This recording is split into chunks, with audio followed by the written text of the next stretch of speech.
Every single NHL season, there's always a handful of teams that get off to very underwhelming starts relative to the expectations that most people had for those teams coming into the season, and sometimes those teams are able to bounce back and figure things out like we saw the Edmonton Oilers do last season after their brutal first month, but a lot of times teams aren't able to rebound from a poor start to the season. So in today's video, I have 4 teams that I want to talk about, 4 teams that have came out of the gate very slow. I'm going to go over my level of concern for these teams and ultimately give my thoughts on if I think they will be able to flip the switch and figure things out or not. As always, I want to know what you guys are thinking, especially if you're a fan of any of the teams we talk about in today's video. Sound off down below in the comments. Let me know how you're feeling, and if this is your first time checking out the channel and you want more NHL content just like this all season long, hit that subscribe button. We are trying to hit 100,000 subscribers this season. So with that all being said, let's go ahead and start the video off with the team that is still winless, 0-4 through their first 4 games of the season,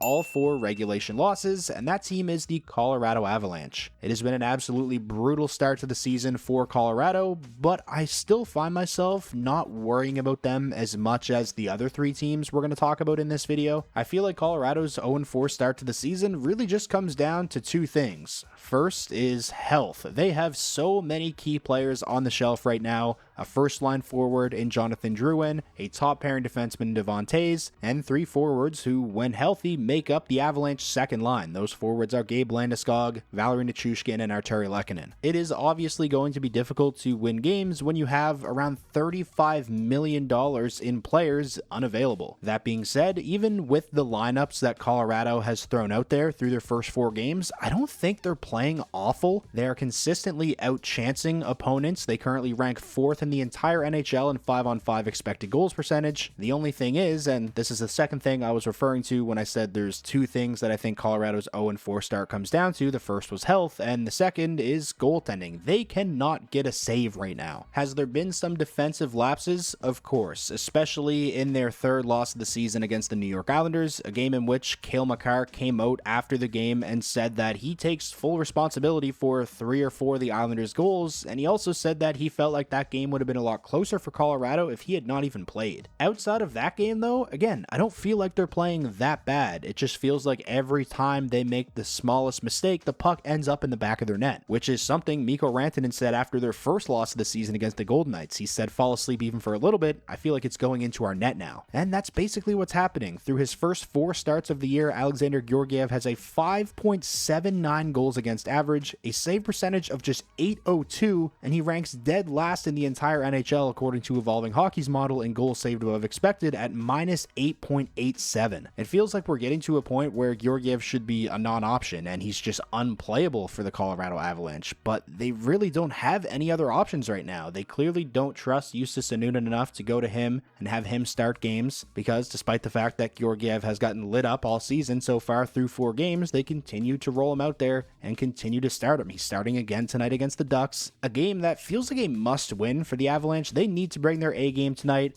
especially defensively. They need to make Georgiev's life as easy as possible. Now, that being said, it's obviously impossible to have a perfect defensive game. You're going to allow shots against, you're going to allow scoring chances against. At some point, you just need your goaltender to make a save, and the Avalanche haven't gotten that so far this season. Like I mentioned earlier, I wouldn't hit the panic button just yet. If I were an Avalanche fan, you have to think that Georgiev is going to get better and that this is rock bottom for him. There's no way he plays worse than the way he's played through 4 games so far. Moving on now to a team that I am worried about, and if I had a panic button, I would be pushing it, and that team is the Detroit Red Wings, who through 4 games find themselves 1-3, and it's really hard to find a silver lining when it comes to this team right now. Usually, even when it comes to the worst teams imaginable, you can always find at least 1 or 2 bright spots. Well, good luck finding a bright spot when it comes to the Red Wings and the way they've performed so far through 4 games, because there really isn't any. They are not doing anything well. Their only win of the season was a shutout victory over the Nashville Predators, a game in which they got outplayed, but Cam Talbot bailed them out with what will probably end up being his best performance of the season. I hate to say I told you so, but I did make a video right before the regular season began titled I Am Worried About the Red Wings, and a lot of the points that I brought up in that video, a lot of the things I was most concerned about, have been huge issues for the Red Wings so far. The defense and goaltending is just not good enough, bottom line, and that's something a lot of us saw coming because the defense and goaltending wasn't good enough last season, and Steve Yzerman really didn't do anything throughout the course of the offseason to improve the blue line or the goaltending. I guess outside of bringing in Cam Talbot, who, yes, does make the Red Wings deeper at the goaltending position, but so far that three-man goalie rotation of Husso, Talbot, and Lyon isn't really working out the greatest. I actually think the blue line got worse over the summer, losing Shane Gostisbehere in free agency and replacing him with basically just a worse version of Shane Gostisbehere and Eric Gustafsson, who has been absolutely brutal so far. The loss of Shane Gostisbehere has been very noticeable. It's not like he was a defensive stalwart or anything, but the Red Wings miss him quarterbacking the power play tremendously. Now, obviously, when it comes to defense, it's not all on defensemen to defend. The entire team has to defend, but the Red Wings team defense as a whole is just bad, forwards included, and so far this season, they haven't been able to outscore their defensive problems like they were able to do for a large portion of last season, which is another thing a lot of us saw coming, and that is a regression in terms of the team shooting percentage. That regression has hit the Red Wings like a Mack truck. They missed multiple open nets last night against the New York Rangers. They're only averaging 2.25 goals for per game. Like I said, this team really just isn't doing anything well right now.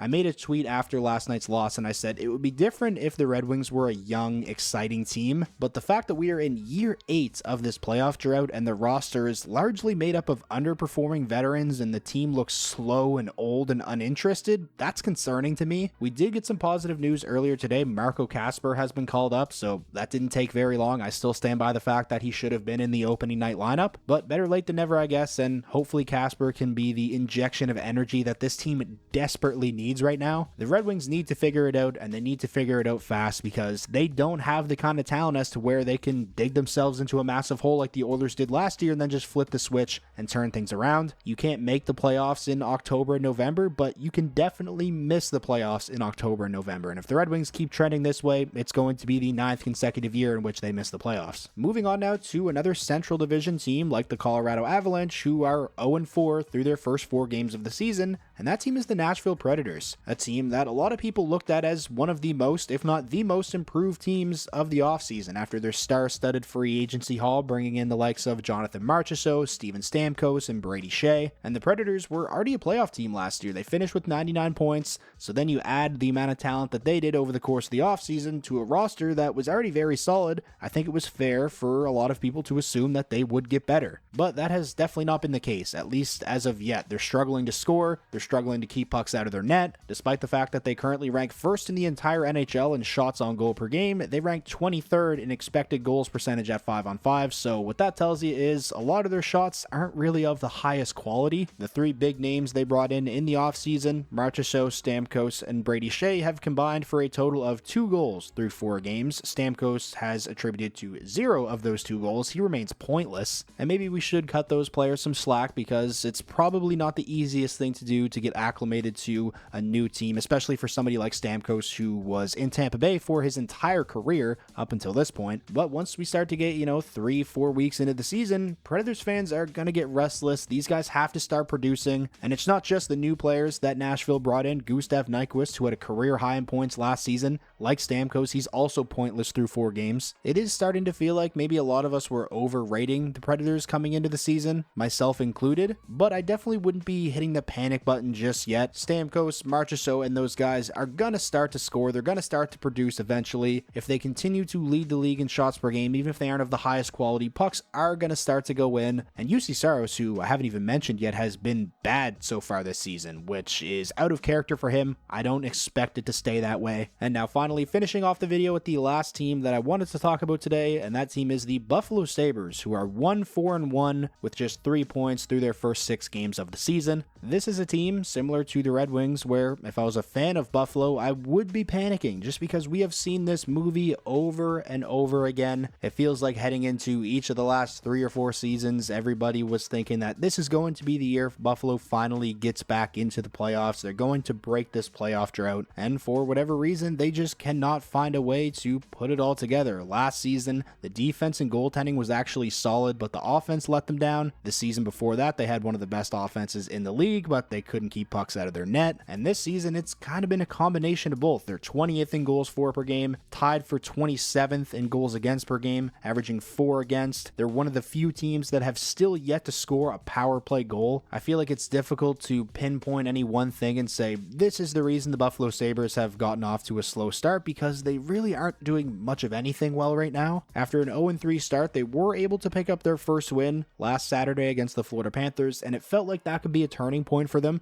because their schedule after that game against Florida looked relatively easy for the next 3. They were at Pittsburgh, Columbus, and Chicago, and although Pittsburgh has actually been pretty good so far this season, they lost to the Penguins, a team that I don't really think many people expected to be a playoff team this year, and then most recently they lost 6-4 to the Columbus Blue Jackets, a Blue Jackets team that I think a lot of people expect to finish towards the basement of the league this season. It really is already starting to feel like we are in for yet another year of the same teams making the playoffs in the Atlantic Division: the Florida Panthers, the Toronto Maple Leafs, the Tampa Bay Lightning, and the Boston Bruins. That is, unless Ottawa is able to break into that top 4, because it really doesn't look like Detroit and Buffalo are gonna, but even Ottawa haven't been world beaters so far either. So that is going to wrap up today's video, going over some teams that have gotten off to a very rough start to the 2024-25 NHL season. Like I mentioned at the beginning of the video, I always want to know what you guys are thinking, especially if you're a fan of any of these teams. Let me know how you're feeling down below in the comments, or if there are any other teams that I didn't talk about in today's video that you feel like should be hitting the panic button. Let me know which teams those are and why down below in the comments. If you made it all this way to the end of the video and you ended up enjoying yourself, please remember to leave a like. That is the best way to let me know that you enjoyed, and it does actually help out the videos a ton. And most importantly, if this was your first time checking out the channel and you want more NHL content just like this all year round, hit that subscribe button, and I will talk to you all again soon.